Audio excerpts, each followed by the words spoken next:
Hello, everybody. Welcome back to another story on the Paranormal South Carolina YouTube channel. Sorry it's taking me so long to make another post. I've been at work. I'm a teacher, and I just started back to work over a month ago. So life's been busy.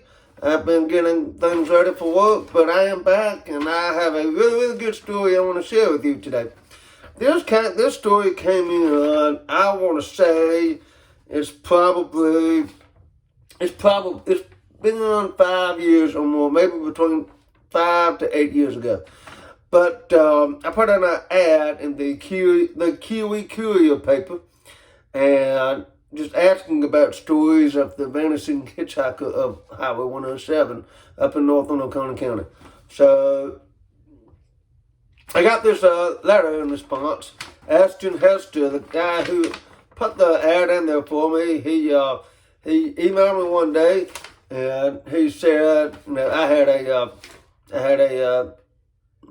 snail mail with no return address on it, and so we arranged for pickup. I got it from him. So this is what came in the mail. I've got the original copy somewhere in my office at work. I don't know where it's at. I couldn't find it, but I did find a print version that I had posted online. So here it is. I'm just going to read to you from the paper. And let's see. At the top of the paper it says, I saw your ad in the Kiwi Courier paper. Here's what I saw. You can use this, but no name. So this lady wanted to give me her story, but she didn't want to use her name. The letter had no return address. The envelope had no return address. So neither one of us know who sent it in to the courier. Hello, I am dictating this to my granddaughter because my writing is kind of shaky and not so good. I want to tell you about what I saw on the Winding Stair Road, which is a cutoff from coming down from near Cassie's, where I used to live, to the DAR school in Tomasi, where I used to work in the kitchen. Actually, my daddy and his family never called it Winding Stair. They always called it Breakneck Hill. When the weather is good, it saved lots of time to take this cut through. When the weather was bad, I would have been risking my life. This is a dirt road and very steep. At the top, you feel like you're just looking down from riding in an airplane. Coming off Route 107 onto Winding Stair, sometimes you are above the clouds.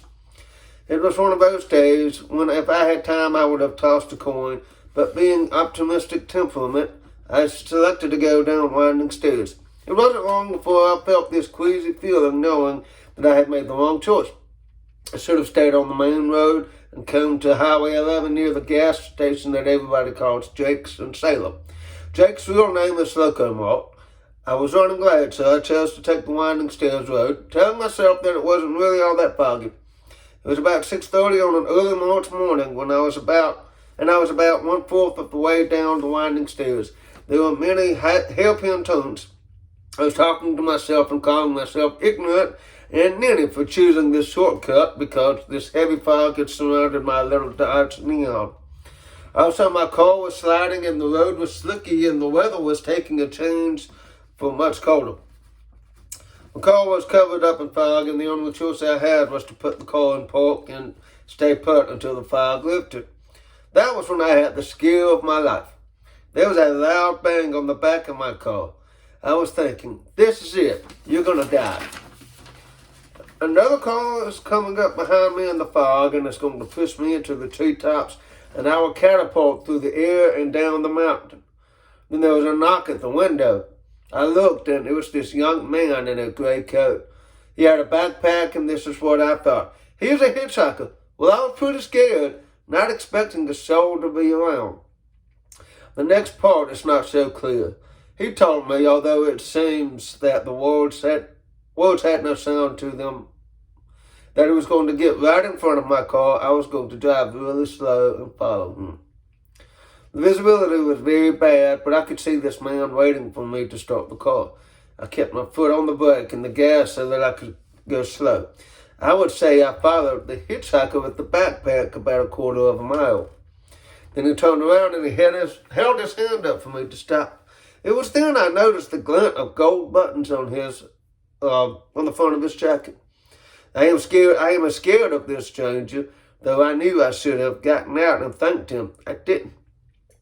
where the hitchhiker had directed me to park was one of the very few places to pull off on this treacherous road. I don't know how he located the pull-off in the very thick fog. That and where the hitchhiker went will always be a mystery to me. Just as the fog began to let up, I heard a rumble. And then I heard a bunch of yahoos and oh-hells and even worse cussing. Right down my little Dodge Neon, an old flatbed truck careened down winding stairs. There was male voices. Maybe there was getting home late, or maybe there was late for work, or maybe there was Clemson boys had been up to one of the cashier stills or the fancy girl house towards Brevard, a party of brothers. All I know is they came close enough to my little Neon that I could smell alcohol and puke and hay all mixed up. They came so close, some of their black paint scraped off the door handle of my little Dodge Neon. What if I had been on the road and that party of brothers had collided with me out of the clouds? What if that hitchhiker had taken 107 instead of winding stairs? Later that day, a child at the DAR school asked me to help him sound out some words in a story he was reading. One word was Confederate. On the same page was a picture of a man with the same kind of jacket as my hitchhiker. It was a gray uniform with gold buttons down the front and some gold buttons on the lapel. I am left to ponder this in my heart of hearts. Where did my hitchhiker come from? Who was he? My neighbor belongs to Sons of Confederacy. He said it was probably as SC soldier trying to get home, caught twixt sentries in the forest above Jumping Branch. This is why I am not signing my name to what I have just told. I went to my pastor for guidance in understanding the events of that March morning. He boldly chastised me for trucking with the devil.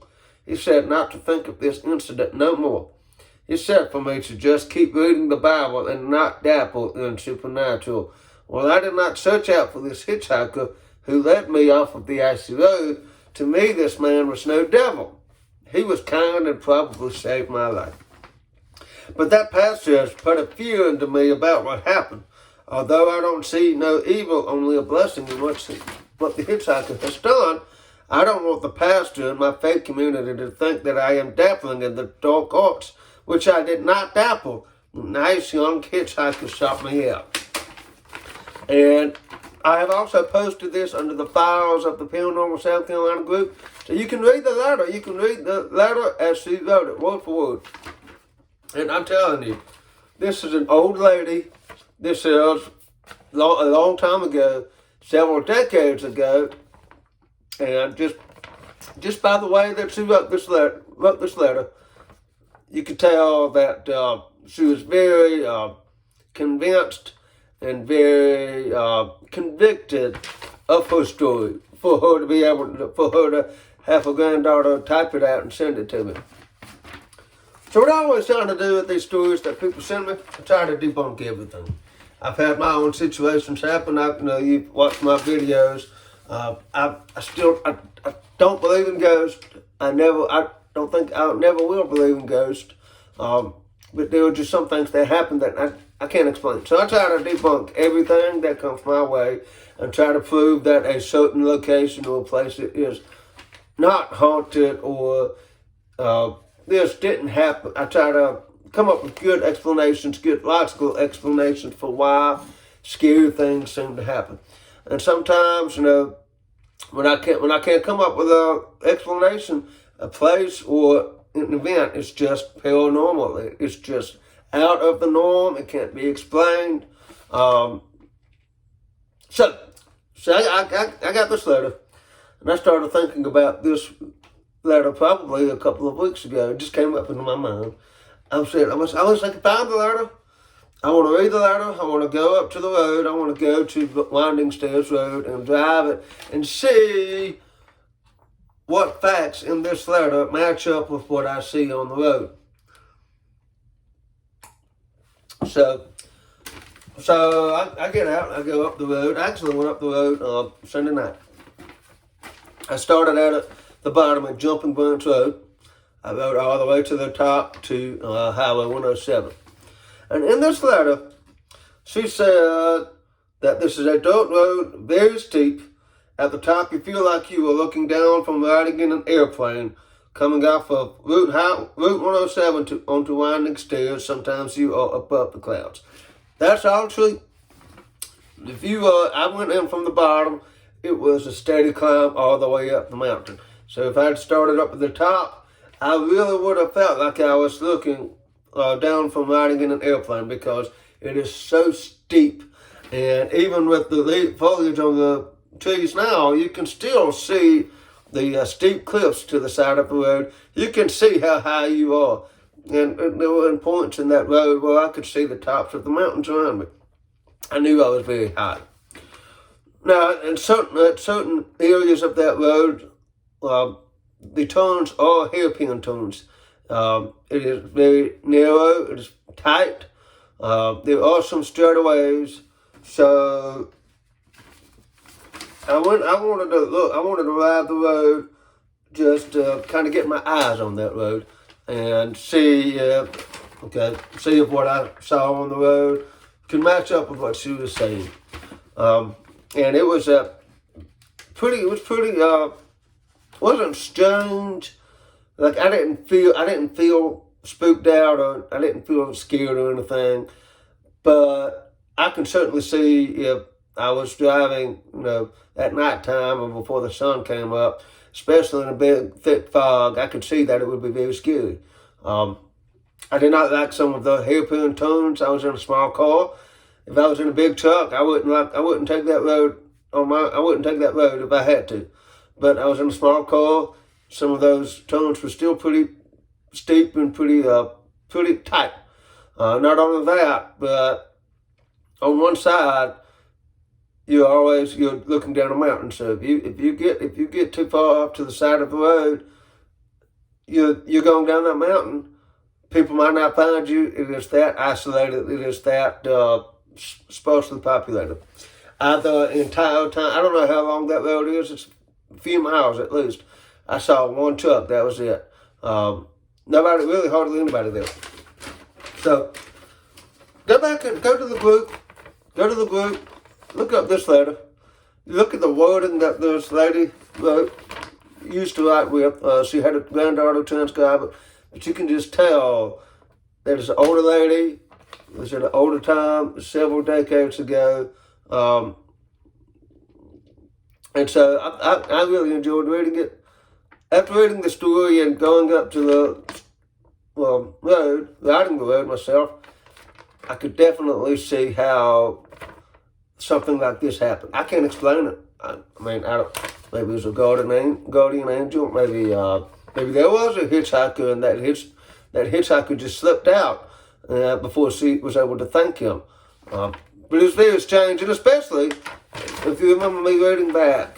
So the story happened, and then, let's see here. Later that same day, a child at the DAR school asked me to help him sound out some words in the story he was reading. One of those words was Confederate. And then on the same page was a picture of a man with the same kind of jacket as my hitchhiker. It was a gray uniform with gold buttons down the front and some gold buttons on the lapel. Coincidence? You tell me. That's very odd. It's very odd if that's just a coincidence. I hope you enjoyed this story. If you have more stories that you want me to check into, let me know. I don't go investigating. I don't go look for ghosts. I don't go looking for demons and all this stuff. But I love hearing stories and trying to come up, at least try to debunk stories before saying that they're paranormal. And in this case, of this lady, this was definitely paranormal, something that doesn't happen often or happen at all to a lot of people. So, yeah, it's interesting. I'm going to show you some pictures of the road. I hope you enjoy the pictures. I took some pictures of the turns, some of the few pullouts. So, if you ever drive that road, think about this story. And if you come off of 107, and you get down to about a quarter mile onto the road, down the road, that's where things started. And so just